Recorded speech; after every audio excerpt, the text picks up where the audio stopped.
Earnest money is money that you put down up front once your offer is accepted to show the seller you have some skin in the game. When I'm working with my seller clients, I don't put a ton of emphasis on how much money the buyer puts down in earnest money. The reason why is if a deal goes south or a buyer cancels, it's nearly impossible to keep the buyer's earnest money.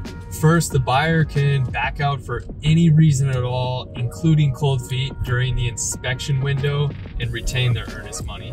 Secondly, there's usually a clause in the purchase agreement stating that the buyer has up until 1 week prior to closing to get their financing in order, and if they don't, they can still cancel like a week out from closing and retain their earnest money. Lastly, even if there's no inspection contingency and there's no financing contingency, and then let's just say the buyer wants to cancel, you will have to sign the cancellation from the buyer stating the earnest money goes back to them.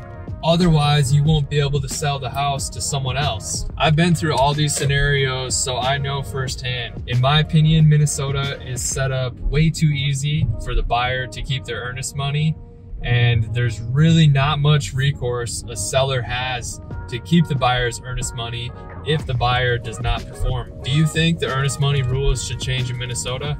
Let me know in the comments down below.